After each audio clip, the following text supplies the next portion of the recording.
Salut tout le monde, ici Aude de Haute Couture et aujourd'hui on se retrouve pour une couture accompagnée. Un patron que j'ai vraiment aimé faire et que aujourd'hui je suis vraiment contente de refaire. C'est le Yoko de Jali. C'est une gratuité. Vous allez pouvoir aller le télécharger, vous installer, allez vous choisir le tissu extensible le plus confortable et on peut partir ça maintenant.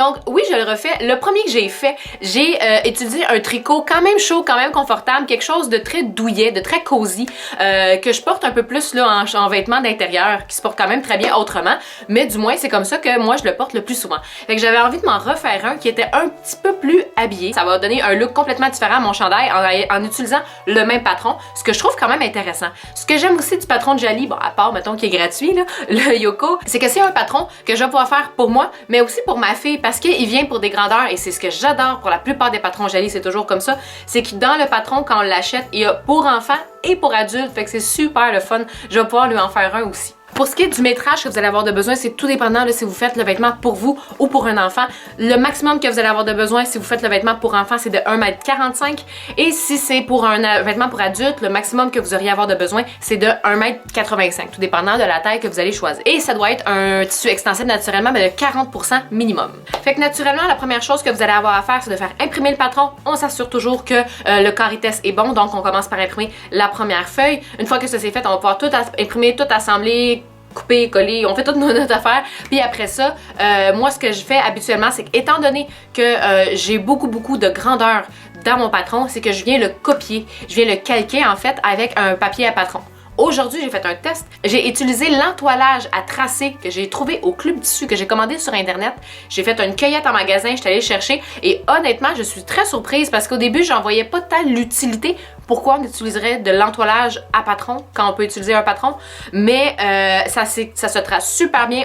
On est capable d'écrire facilement dessus. Ça prend beaucoup moins de place une fois qu'il est plié.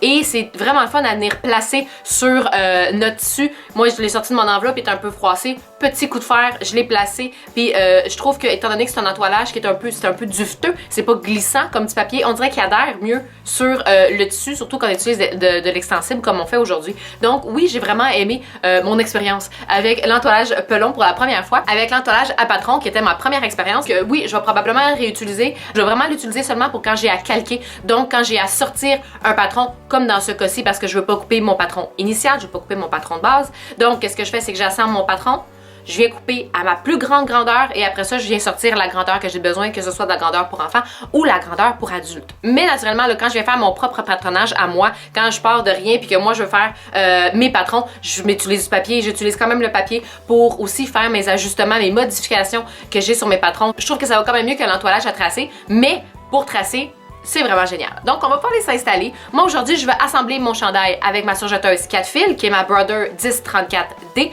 mais vous allez facilement pouvoir faire ce chandail-là avec votre machine domestique avec le point stretch. La seule fois où est-ce que je vais changer de machine et que je serai pas avec ma 4 fils, ça va être pour faire mon ourlet. Vous pouvez utiliser une cover stitch, qui est une machine à recouvrement, ou encore, vous pouvez utiliser une aiguille double pour venir faire le bord de votre chandail. Donc, on va pouvoir les s'installer. Moi, tout est déjà coupé. On va pouvoir tout de suite commencer à coudre. Donc, comme j'ai dit, j'avais déjà tout coupé. Puis c'est ça, l'entoilage pelon. Je trouve ça tellement le fun, là. Puis honnêtement, quand on le plie, ça prend vraiment pas de place. J'ai vraiment aimé ça. Je vais vous laisser le lien là, en description si jamais ça vous intéresse de l'essayer. Mais je trouve ça vraiment intéressant.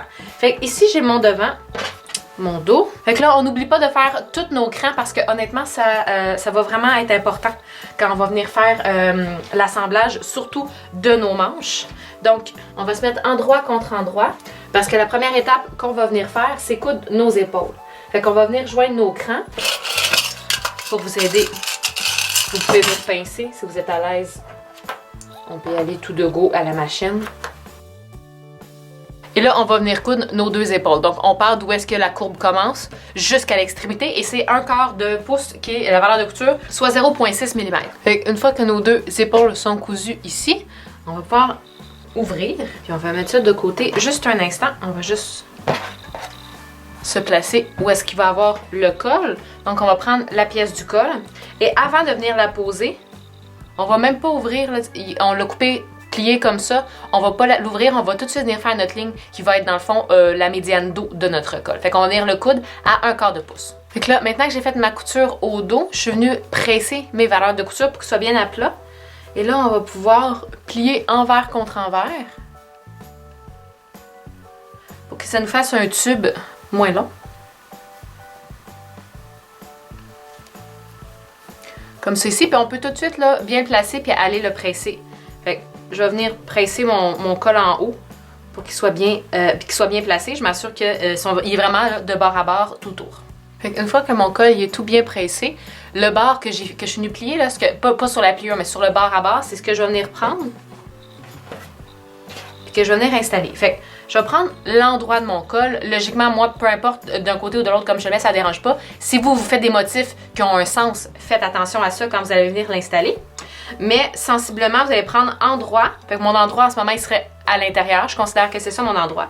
Puis je vais venir prendre le trou, puis venir le faufler à l'intérieur. Puis là, je vais juste venir trouver le centre de mon dos, comme c'est ici. Et je vais venir l'épingler avec ma couture. Et là, logiquement, si tout s'est bien passé, votre col, il est de la même grandeur que votre encolure. Fait qu'on vient le placer sans tirer, sans rien forcer. Tout là, on vient les placer le bord de l'encolure avec le bord du col.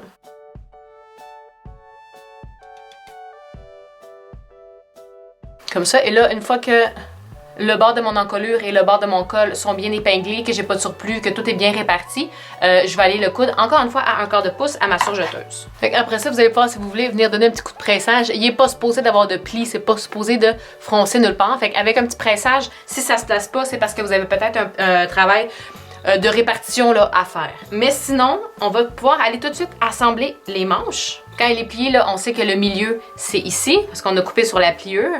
Fait que c'est ce milieu-là que je vais venir aligner avec ma couture de manche dans le haut. Et dans le fond, là, nos manches vont aller jusqu'au cran. On a notre cran de notre latéral ici sur la latérale du chandail. Dans le fond, c'est comme si c'était notre début d'amanchure. Fait qu'on vient placer nos têtes de manche dans le fond, là, entre ces deux crans-là. On va venir coudre à 1/4 ici. Fait que là, je vais pouvoir aller coudre sur mes deux épaules ici, à 1/4. Je vais arrêter à mes deux crans. Une fois que les têtes de manche sont assemblées, on va pouvoir aller directement sur l'envers du chandail. Fait qu'on se met tout endroit contre endroit. Je vais mettre à plat mes coutures d'épaule, ma manche et mon chandail. Puis là, je vais pouvoir venir partir de mon poignet, venir coudre en dessous et descendre après ça jusqu'au ourlet de mon chandail. Vous allez pouvoir faire la même chose pour l'autre côté et on assemble toujours à 1/4. Donc après vous êtes mis sur l'endroit, ce que je vous conseille de faire, c'est tout de suite aller l'essayer. Si jamais vous le trouvez beaucoup trop grand, vous pouvez toujours aller reprendre sur la couture qu'on vient de faire et après ça, vous pouvez vous remettre sur l'envers et venir faire le bord de vos manches et le bord du chandail. Donc et voilà, c'est tout pour la couture accompagnée d'aujourd'hui. Les bords, c'est pas compliqué, c'est juste 1 pouce de rentrée et comme j'ai dit au début, vous le faites soit en cover stitch, soit avec votre aiguille double, avec votre machine domestique. Et si vous avez envie de commencer à coudre mais vous savez pas trop par où débuter, sachez que sur mon site internet, j'ai un abonnement mensuel, donc vous pouvez aller vous y inscrire et recevoir à tous les mois un cours pour apprendre non seulement comment bien coudre vos vêtements, mais aussi pour qu'ils vous fassent à la perfection. Sur ce tout le monde, bonne couture et à très bientôt!